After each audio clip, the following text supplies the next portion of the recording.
You're listening to Arsenal for Democracy, episode 430, recorded on Monday, June 20th, 2022. Happy Juneteenth, everybody. I'm your host, Bill Humphrey. Joining me on the line from Idaho, as always, is Rachel. Hello, Rachel. Hi, Bill. This week, we're going to be talking about the Justice for Janitors campaign, and more specifically, really narrowly focusing on one specific arena of that, which was Los Angeles in the year 1990. We're going to jump around a little bit in terms of talking about what actually happened in June 1990, which was 32 years ago this month, and then also talking about the things that led up to that moment, what happened after it, and some of the things that might be legacies 30 plus years later, or maybe aren't that relevant. One of the things that Rachel and I were talking about off air before we started recording is that some of the people writing things about what worked and what didn't work about the 1990 campaign sort of assert that these things must still hold true decades later, even though the sort of course of unionization in the country and union decline, in some ways there's been some success stories, but in a lot of ways the broad arc has continued on a downward trajectory. So some of the things that worked back in 1990 even now would be kind of difficult to pull off, or you would at least need to make significant adjustments. Potentially, I think it's definitely open for debate.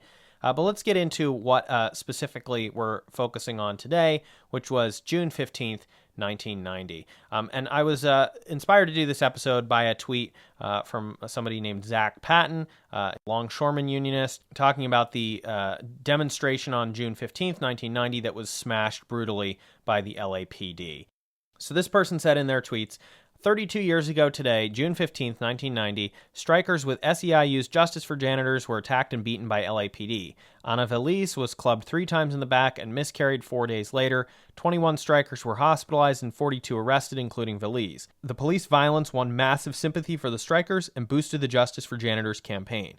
LA Mayor Tom Bradley even joined demonstrations and pressured ISS to negotiate. ISS was the, we'll get into this, but they were the company that was being protested. SEIU Local 399 brought a multi-million-dollar lawsuit against LAPD.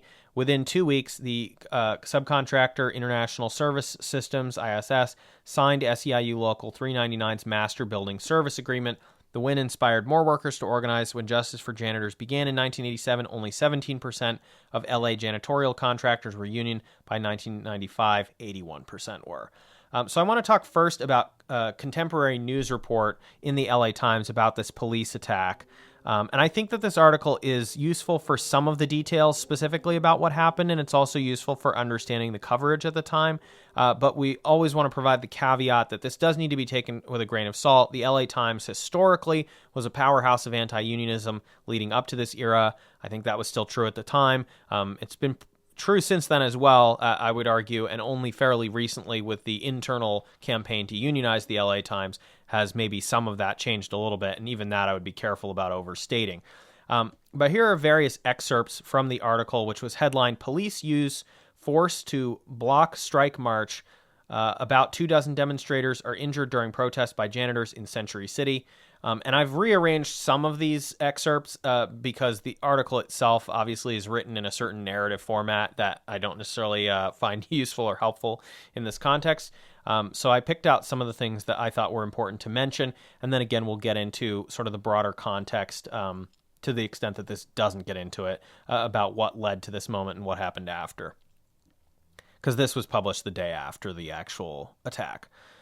Quote, a 2-week-old feud between a labor union that is trying to organize Century City janitors and the Los Angeles Police Department, not sure why it's a feud with the police department, but okay, burst into violence Friday when 50 baton-wielding police officers cut short a march by 400 people, arresting 40 and injuring about 24 after the demonstrators refused to disperse. Much of the violence occurred after the demonstrators, reeling from an initial conflict with police in the middle of the normally jammed intersection of Century Park East and Olympic Boulevard, linked arms and walked swiftly and defiantly toward the officers who clubbed and pushed them back.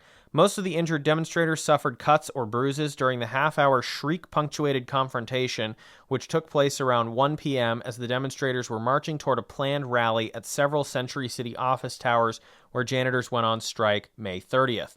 During the scuffles, police knocked numerous demonstrators to the pavement a second time as they were trying to rise. Other demonstrators fell as they stumbled backward over their colleagues.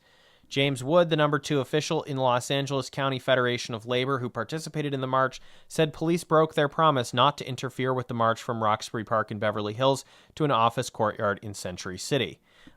Interestingly, the article actually then says similar assurances were made by police in interviews with the Times, meaning that the Times is saying here implicitly that they also lied to the Times about their plans for dealing with this. So going back into this, they quote they interviewed Police Sergeant William De La Torre, who had been a supervisor on the scene. And this also was kind of challenging section to parse out, actually a couple sections in this, because they didn't quote him directly most of the time. They mostly tried to summarize and paraphrase the statements that he had made, which then made it tricky for me to figure out if he had actually said those things or if that was the LA Times' version of what he had said, which isn't necessarily the same thing. But De La Torre apparently said that police decided to block Century Park East after receiving reports Friday that the marchers were going to intentionally tie up traffic. Just before the march began, organizers urged participants at a rally to be scrupulous about obeying traffic lights and crossing signs. So I thought that was an interesting jab at the police account there. Later on, it says Sergeant De La Torre said the fact that the police were outnumbered required them to use force. Again, that's paraphrase, not a direct quote. The actual quote, which they provide, is, quote, "That was only after they refused to move," he said, an hour after the violence. Quote, "You do not have the right to say, 'I'm not going to move,'" end quote, which you probably do have that right. But continuing with more excerpts from the article, Friday's march was proceeding orderly as demonstrators marched west on Olympic Boulevard from the park, but when the marchers attempted to turn right on Century Park East heading toward the office towers, they encountered a line of riot-helmeted officers. Officers told the marchers they could not continue and should turn around. In response, demonstrators moved into the middle of the street, continuing the chants they had used during the march. Many sat in the middle of the intersection of Century Park East and Olympic, anticipating arrest. They were told by a police supervisor via a loudspeaker that the march had been declared an illegal assembly and that failure to disperse immediately would result in arrest. However, police made no immediate attempt to arrest the demonstrators. Instead, after a standoff of several minutes, police briefly attempted to prod the demonstrators to disperse by shoving and then hitting them with batons. Again, interesting word choice there. After that initial contact, the demonstrators backed up a few feet. Several minutes later, they stood, many of them linking arms, and walked toward the police line. There was contact between the two sides, and police began to force demonstrators back. That led to another standoff, during which dozens of other officers were called in as backups. Then police, maintaining their line, began to gradually push the crowd down the middle of Olympic Boulevard. Several more skirmishes broke out. At one point, police shoved and clubbed numerous leaders of the demonstration into a parking garage driveway on Olympic where they were arrested. Early in the fray, several officers ignored calls from supervisors to stop charging the demonstrators. 3 officers were pulled out of the center line and sent to the edge by a supervisor. The article also adds some other important concept leading up to the police brutality, and this is the extent to which, you could even make the case that there was a feud that wasn't completely one-sided. It talks about that there was a campaign, because these were janitors, there was a direct action campaign to send trash to the company and their offices or various buildings, and sometimes by mail nationally or locally by piling the trash bags in the doorways.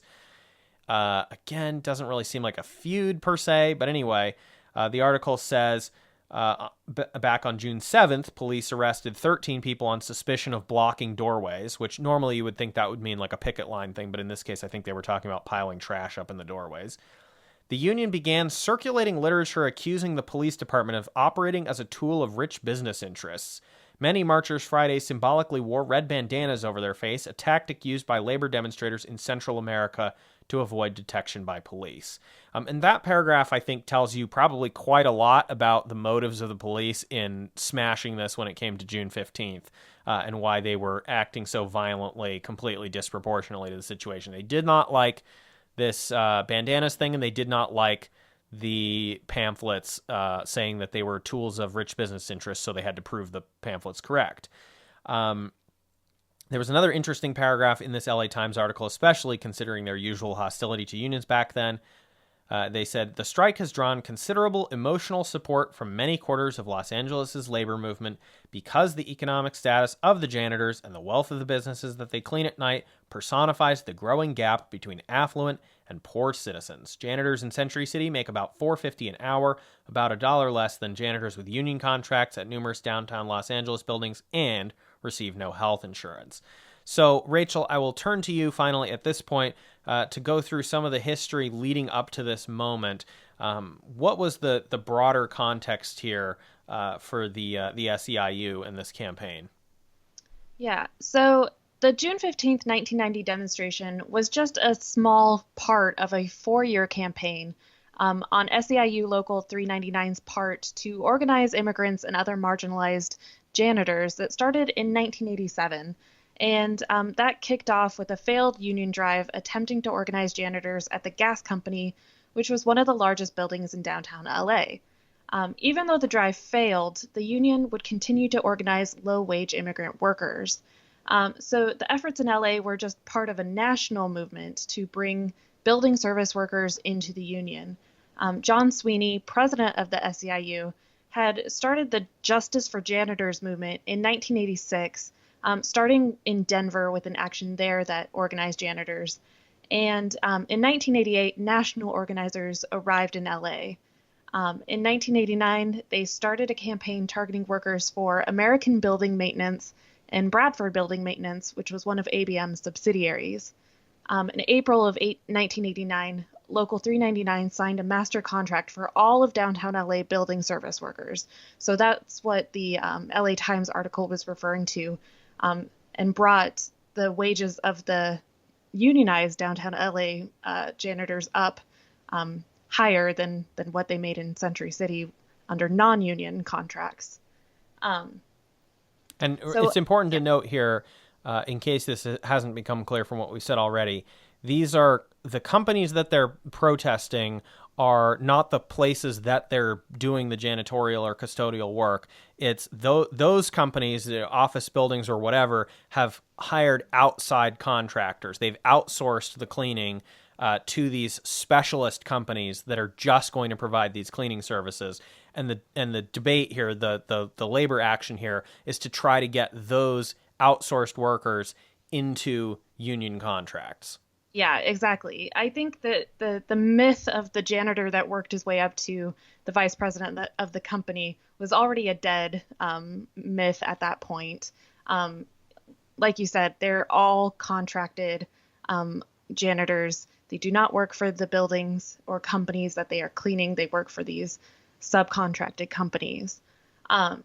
So Local 399 got all of downtown LA janitors unionized, brought them under their umbrella. So after that victory, Local 399 set its sights on Century City, specifically targeting international service systems, as you mentioned. And they were a Danish-owned international corporation. I think here in the States, we kind of go after U.S. companies and U.S. employers, but and we think of Europe as kind of this enlightened pro-labor mecca, basically. But these foreign-owned international corporations can act as badly as they want in the U.S., and they kind of go nuts. And so ISS was treating their U.S. workers very poorly, and or at least the ones in L.A. Yeah, at least the ones in LA. That's going to be an important point that we come back to later, is that there were some places where the company did have union contracts for their janitors. Yes. So ISS in LA was non-union at this point, and so Local 399 set its sights on ISS in Century City, and it was during this campaign that the events of June 15th, 1990 unfolded. So after the police violently attacked the workers, ISS kind of saw how badly it made them look, and then they agreed to negotiate with Local 399. It kind of shocked everybody, this really violent police action. So it got ISS to come to the table with Local 399. And so then they reached an agreement to organize their janitors. In the 90s, Local 399, later they became Local 1877 after reorganization. continued to organize janitors and other building service workers, such as security guards, at other workplaces, including Toyota, LACMA, Hughes Aircraft, LAX, and University of Southern California. And they expanded their efforts to Orange County in 2001. So, some important context, these organization efforts happened during a time of intense anti immigration rhetoric and legislation. In 1994, California passed Proposition 187, which prohibited undocumented immigrants from accessing healthcare, education, and other social services in the state of California. A California judge did bar its implementation, and it was struck down as unconstitutional by the Supreme Court, but the sentiments behind it were clear. And a lot of these janitors were undocumented immigrants coming from Central America. So they were extremely marginalized, and so the conditions were ripe for their exploitation. So I think that it was really important that SEIU kind of put the spotlight on them and came to LA to organize them because they were so marginalized and exploited in LA. Yeah, so let's turn now to the nonviolence database from Swarthmore. This tracks various nonviolent organizing campaigns and pressure campaigns around, I guess, the world or the country. I'm not totally sure. And they had a page breaking down and describing qualitatively this particular campaign and the composition of the union involved. And that gets to this demographic point that you've just been talking about, Rachel. So let's talk about the evolution of not only this local, but the overall janitorial scene, so to speak, in the Los Angeles area. So the SEIU, Service Employees International Union, formed the Local 399 shortly after World War II. The Local 399 was a labor union for janitors, which had reached its peak in 1970s, but was struggling in the 1980s. During this time, the Local 399 fought for higher wages for its members, which motivated cleaning contractors to invest in non-union options. The cleaning industry was extremely competitive at this time, and as a result of this emphasis on non-union cleaners, membership in the Local 399 had fallen from approximately 5,000 members to only 1,800. So, as you can see, they're sort of potentially on the brink of extinction here when they decide to stage this action to not only win union contracts, but get a whole bunch of non-union janitors into the fold as union janitors to bolster their membership again. Back into this Swarthmore summary. Many African Americans worked as janitors, and the majority of the Local 399 was African American. In the 1980s, however, Latino immigrants began to supply the labor to the janitorial force because they were willing to work for non-union contractors for lower wages and worse conditions. The Local 399 traditionally had good representation of the African American janitors in the workforce. However, they were now disconnected from the Latino community that made up the new workforce. Although the Local 399 was struggling during the 1980s, SEIU overall was growing. The SEIU increased its national staff from 20 to more than 200 between 1984 and 1989. The SEIU emphasized training and a militant approach for changes, devising a campaign called Justice for Janitors in Denver, Colorado. Justice for Janitors arrived in Southern California in 1988. Justice for Janitors represented the small union base that remained in California, but also organized the non-union buildings. Justice for Janitors' plan involved targeting companies that illegally utilized both union and non-union operations, hoping to take the labor costs out of competition. The first company that was targeted was Century Cleaning, a small local company with union and non-union components. The campaigners started their effort by contacting workers, making house calls, signing cards, and identifying leaders. Justice for Janitors also tried to achieve change through protests that were visible to the public. For example, Justice for Janitors performed street theater at a restaurant that the owner of the Century Cleaning frequented. This is, by the way, not to be confused with Century City. I mean, I think the names probably come from the same thing, but these are different things we're talking about here. Justice for Janitors also took a group of workers to the golf club where the owner was a member, starting chants and screaming in protest. As a result of such practices, more of Century's contracts went to union firms. There was additional progress when Justice for Janitors targeted American building maintenance. By 1989, Local 399 had negotiated a master agreement with the firm. And Rachel already talked about some of that. In the summer of 1989, the Justice for Janitors campaign shifted to Century City, a large office complex employing 400 janitors, of whom 250 were employed by a single cleaning contractor international service systems. In order to pressure ISS, Justice for Janitors used similar in-your-face tactics as before, creating complaints from tenants of the offices and pressuring ISS to negotiate.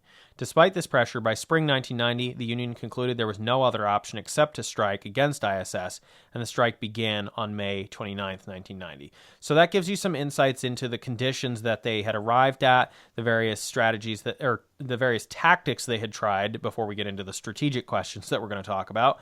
And we, talked about the various demographic issues here. And again, one thing to keep in the back of your mind is what I just talked about there, this dynamic between union and non-union within the same operations. That's going to be very important to this success, and I think has to be carefully understood in the context of how this ends up working out. So Rachel, could you talk a little bit more about this? Yeah. I found a couple SEIU blog posts that are retrospectives looking back on this 1990 campaign. And so they wrote one for the 25th anniversary in 2015 and the 30th anniversary in 2020. And so they kind of draw the line from this Justice for Janitors to the Fight for 15 campaign. And also the actions of janitors in the present day, they kind of continue raising that banner of justice for janitors. And they continue to deploy these tactics of kind of these public protests. So in 2015, janitors with the Chicagoland SEIU Local 1 won annual wage increases and fully employer-paid health care for almost 10,000 janitors. And in 2015 overall, there were labor actions in 33 cities representing 133,000 cleaners demanding better wages and working conditions. I think they're kind of drawing this common ground from janitors kind of spreading out to all low-wage workers. So Fight for 15 is more of a fast food based campaign, but they're showing solidarity. They're working on their common ground of fighting for fair wages and benefits for these low-wage occupations. And although Fight for 15 hasn't really been that successful, I think they are making inroads in other ways. I think you can kind of see some of the tactics that work and some that didn't. Fight for 15 hasn't necessarily been that successful, but there have been fast food labor actions and starting to kind of start that unionization campaign. So it's kind of interesting to see what's worked and what hasn't. And it's not always the traditional unionization struggle. Can you talk a little bit more about that from that article from Waging Nonviolence? That seemed to kind of try to draw that through line a little bit more clearly and talk about how some of this is applicable and some of it maybe isn't. Yeah. So Justice for Janitors has kind of worked on the Raise America campaign that seeks to raise wages for all low-wage workers. So on June 15th, 2016, they kind of used that Justice for Janitors anniversary in Boston. The SEIU Local 32BJ brought together baggage handlers and cabin cleaning staff along with the janitors in an action at Logan International Airport in Boston. And so June 15th has become a day of action to organize workers from many service industries to demand better wages and benefits. So they're bringing in workers that are baggage handlers and cabin cleaning staff, kind of those quote unquote invisible workers that you don't really see. You just know that your baggage starts in one place when you check it and it ends up at your destination, but you don't see the workers that ensure that your baggage gets to where you're going. Similarly, you don't see the cabin cleaning staff, but they do keep the operations going. And so I think they have a lot in common with janitors, and they can use some of those same tactics to raise wages, bring better working conditions, and just kind of get recognized for the work that they do. Although Janitors for Justice did make great strides in the 90s, their work continued into the 2000s. In 2005, they successfully organized a union drive in anti-union territory, Houston, Texas. Janitors there made an average of $5.25 an hour, about 25% of what janitors in New York City made at that time. SEIU took on the five biggest custodial contracting companies in Houston, and after dozens of arrests of workers, again being very public in their actions, risking arrest, after this, a unit comprised of 5,300 workers, mostly female and Latina, one health insurance, and an almost $2.50 raise. So I think the success has been to organize previously um, ignored demographic groups. So unions haven't really traditionally reached out to female workers, Latino workers. So by recognizing these large demographics and bringing them under the union umbrella, it seems like that's been pretty successful in boosting union worker numbers. That's something we can look to as an example of organizing low wage workers, not writing off entire groups of people. And there's a quote from this Waging Nonviolence article that I wanted to highlight. Using the history of justice for janitors means drawing on a huge community labor coalition of support for public actions that shift the balance of power toward the workers when negotiating union contracts. This presents a shift for many labor unions that are beginning to again focus on an active labor movement that sees the necessity of constant organizing and agitation, rather than just relying on negotiators after a union election is ratified. Raise America attempts to then bring the militancy and energy of justice for janitors into the ongoing battle for raising janitorial wages, an organizing campaign that wins through its permanence and the constant involvement of members. As many jobs shift and SEIU begins to prioritize large campaigns at group homes and airports across the country, it means expanding the vision of justice for janitors by looking at low-wage, quote-unquote, invisible positions as a united bloc with common interests. And this is a quote from a labor organizer. They all have the same kind of problems. They all cope with the same kind of low-wage economy, Villasante explained. We're here to help and transform this economy and make it work for everybody. So I think that's really important, that constant militancy, that constant putting pressure, that constant involvement of members. I think a lot of people assume that once you join a union, you're kind of done. Someone else will negotiate the bargaining agreement for you. Someone else will put in the work. But I think it's really important to recognize that the work is just beginning once you join a union. So you have to be constantly putting pressure on the owners, on the managers, and constantly be agitating for better conditions, better wages. And I think that's something that this kind of younger class of labor organizer is really willing to do. They're willing to put in the effort. They're willing to keep pressure on the owners and managers. And I think that's something that has led to the relatively recent success of organizing in like Starbucks or Chris Smalls at Amazon in New York. I think that it's that involvement, that really talking to people, asking people what they can do for a union, what a union can do for them, and just really engaging has led to the success of those organizing campaigns in a way that hasn't, like the traditional strategies haven't worked as well. I think we saw the union election at Amazon in Bessemer, Alabama, that failed. And I think the difference between Alabama and New York City was just that constant engagement, that willingness to talk to people at the bus stop. I think Chris Smalls basically lived at the bus stop near Amazon. So he was constantly organizing. And I think that really led to the success there. And hopefully we can replicate it at other Amazon warehouses. You mentioned specifically a few minutes ago about this concern around, care workers, nursing home workers, that sort of thing. And this was from an article from several years back, pre-pandemic. I know you wanted to talk a little bit about one of the 2020 perspectives on the 30th anniversary of the attack in Los Angeles.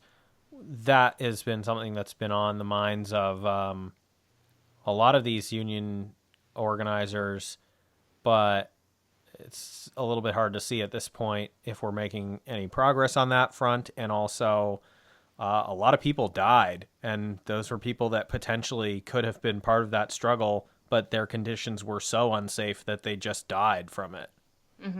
Yeah. There was a really good paragraph in that SEIU blog post from 2020. Today, the American public is rising up in huge numbers in response to the murder of George Floyd by Minneapolis police. His death has reawakened the nation and the world to the terror that our militarized police yields over the communities it is supposed to serve and protect. While the catalyst for the Black Lives Matter protests may seem different than what the janitors did in LA 30 years ago, it's not. There is an underlying issue that is the same. People of color and poor and working class people in this country are treated like our lives are worth less by greedy people at the top, more interested in maintaining the status quo than creating a just, equitable society.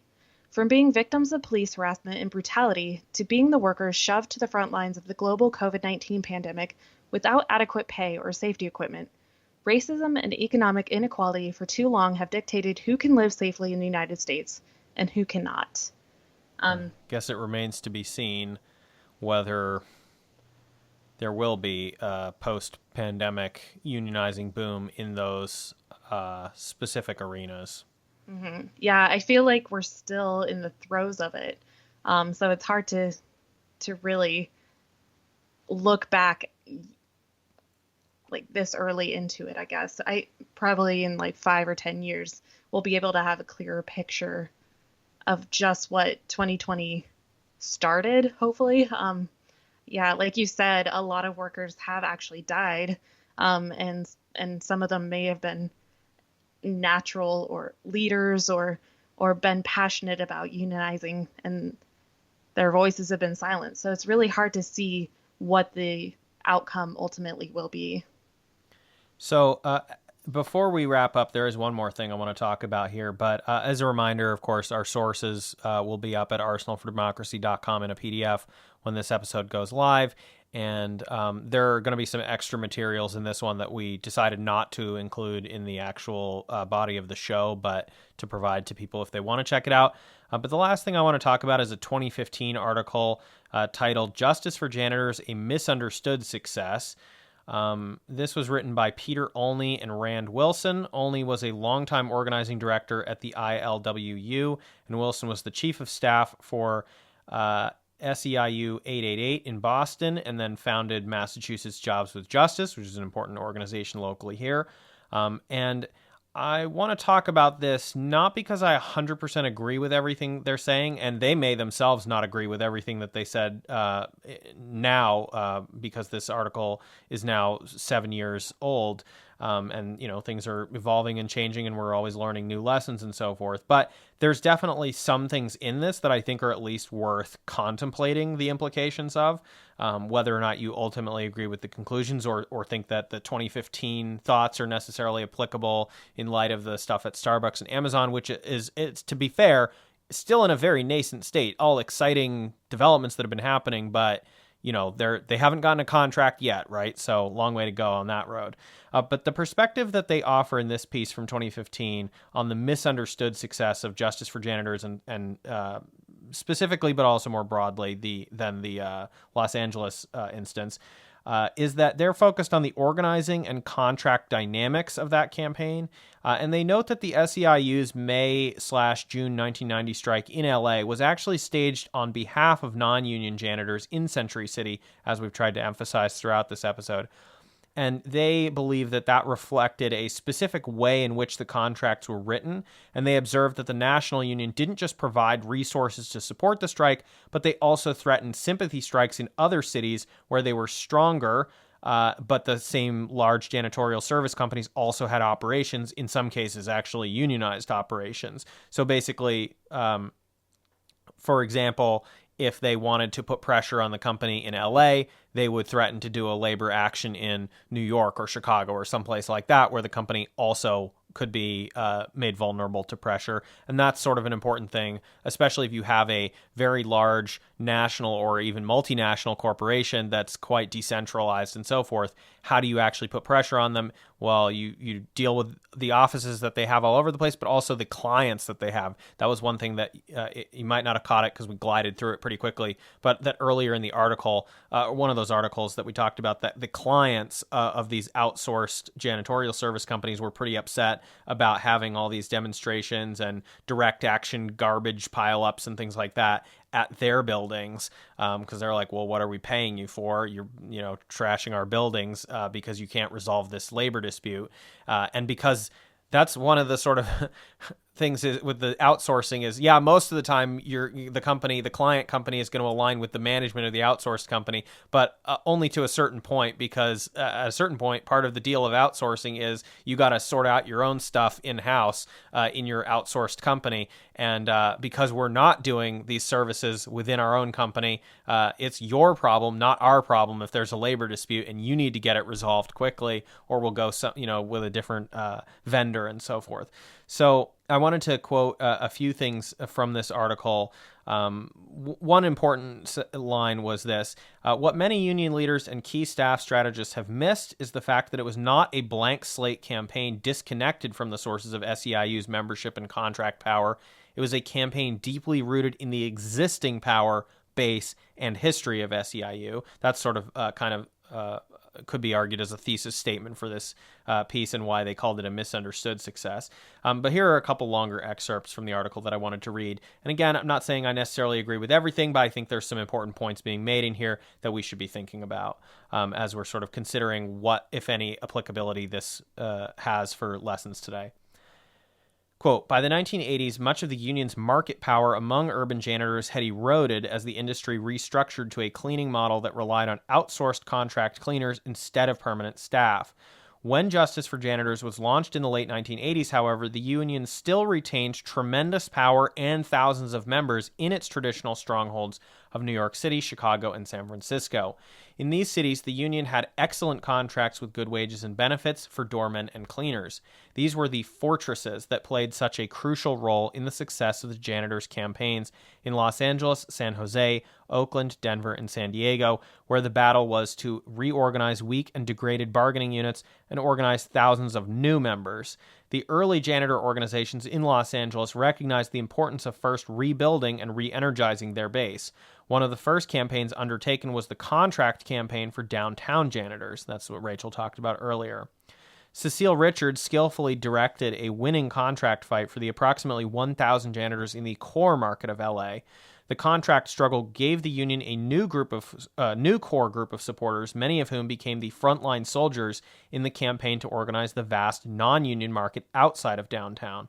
A key to the membership mobilization was so-called market triggers that Local 399 inserted into its collectively bargained agreements.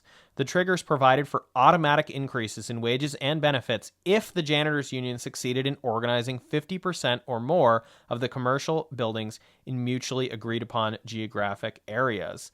Thus, when rank-and-file union janitors marched for justice for the unorganized janitors, it meant marching to increase their own wages and benefits to gain a more secure future. So that's the end of that particular section. And so just to, again, re-summarize what they've just said, because a little bit of this is talking about the fortress union strategy, which we've talked about on past episodes, and I don't want to get super down that rabbit hole. But in terms of the specific situation in LA at the time, this is an interesting provision that they had put into the union CBAs, where if they managed to expand into other areas, it would automatically increase wages and benefits in the areas that they had already unionized. So the members that had already won contracts and bargaining agreements still had an incentive to keep pushing outward and to keep geographically expanding the coverage of and membership size of their union, because it had a direct financial benefit to them. Not even a theoretical, abstracted one about how, we're all better off if there's more union labor and less non-union labor undercutting us. This was a very real and tangible thing baked into the collective bargaining agreements, that they were going to be better off if more people got unionized in these other geographic areas of LA County. Continuing on to another section, Justice for Janitors was a brilliant campaign that wisely bypassed the NLRB election process and leveraged better contracts and growth through an industry-wide strategy that relied heavily on creative confrontation and community alliances. It was not, however, a campaign out of whole cloth. It had the power of the existing membership in major markets, leveraged with many of the employers who were operating non-union in new markets, and the loyalty of many members who had seen the union's power in making a better life for themselves and their families. Bargain to organize remains a successful starting point for real organizing member to member. What an irony that a campaign whose very success was based on the strength of its existing membership base was, and continues to be, misconstrued into an example of how large-scale organizing can take place without the fundamental imperative of engagement with our existing membership. End quote. So again, what they're talking about there is sort of this beachhead strategy. And part of the reason I'm saying I'm not 100% convinced that I agree with this entirely now is because we are watching a non-beachhead approach, essentially. I mean, I guess you could argue that you have to start somewhere with the Amazon stuff or the Starbucks stuff, and so the initial locations are the beachhead, but that's not really what they're talking about here. What they're talking about here, which is the part that I find a little bit confusing, and maybe they would just say that they needed to explain it better. But they kind of abstract the distant past, so to speak, like that period from the end of World War II to the 1970s or really the 1980s. And they don't really talk about how they got to their initial strength and how they started in the first place. But they're saying like, okay, now that you've got this initial strength and you've got this beachhead and you're moving out from your fortresses, you're not just staying in your fortress cities. You're moving out and you're continuing to take more territory. And then you're using that strength to build more strength and keep expanding outward and so forth, right? I kind of agree with what they're saying in some respects. I'm not sure I completely agree with all of it. But again, maybe they would tweak it and update it a little bit in light of it today. Maybe they would say that I'm jumping the gun with looking at some of these other more recent examples, or maybe they would say that I'm not really understanding the point that they made. But I wanted to put this out just so people can think about that. Rachel, did you have any thoughts on this particular section before we wrap it up? Yeah, I guess we're still kind of seeing the Starbucks and Amazon strategy unfold. Nobody's been voluntarily recognized yet or actually won their union yet officially. So it's kind of, I guess, yeah, I'm kind of hesitant to say it's a winning strategy because we haven't really seen, there hasn't really been a bargaining agreement yet or anything like that. So, but it does seem to be inspiring and kind of lighting the fire for people to talk about unionization and what it could become. So it'll be interesting to see, I guess, how it unfolds and see if it is a winning strategy. As compared to the SEIU strategy, which is also pretty valuable. Right. And I wasn't sure about the whole thing about they were talking about bypassing the NLRB. And I think that's an interesting point that I would want to ask them more about, I guess, if I were to interview them, because what we've seen recently has been all NLRB. And they did give some examples of where they thought this hadn't worked in some other places, contemporary to the 2015 stuff they were talking about there. I don't know. I tend to be more in the camp of, all tools in the toolbox and that various strategies and tactics work in various different situations. But, the way that they've abstracted the sort of distant past to say like, look, this wasn't a whole new strategy and it was based on existing member strength. It's like, fine, I agree. That's a good point. But if the conditions have further eroded and union membership has declined even further, and in many areas of the country is quite low or rock bottom, like you're going to have to think of a new way of building back from that. And I guess part of their point has to do with this, multi-city, multi-state, multinational corporations thing of like, if you can apply pressure on them somewhere else in support of, a more distant location, that's useful. And I don't disagree with that. I'm just not like 100% sure if that does apply more widely. Yeah, the bypassing the NLRB election process phrase jumped out at me too. So yeah, like you, I would like to see them kind of elaborate on that a little bit more and explain that a little bit more because yeah, like you said, that's all we're seeing nowadays. So it's kind of interesting if they would agree with what they wrote in 2015 today, or if they would kind of concede that the NLRB election process and making it super public is is valuable in its own way. Yeah. All right. Well, it was an interesting thing. I had not really ever heard about the. I mean, I was kind of vaguely aware of the Justice for Janitors campaign overall, but I don't think I had really heard of the June 15th, 1990 incident with the LAPD where they were brutalized by the LAPD. So I wanted to talk about that. It was 32 years ago this month. I don't know if you had ever heard of that, Rachel. No, I hadn't, and I hadn't even really heard about the Justice for Janitors campaign on in a larger sense either. Interesting that it came out of the Mountain West like that. That's kind of unusual, I feel like, that for it to start in Denver and spread outwards. I guess they were using that as probably a test case. Yeah, it's interesting because I mean Denver back in the late 80s, early 90s was probably a much smaller town, so it didn't have like kind of the big city status it has today. So yeah, it probably was kind of like perfect medium size as a test balloon case. All right. Well, Rachel, thank you for being on the show this week. Glad to be here as always.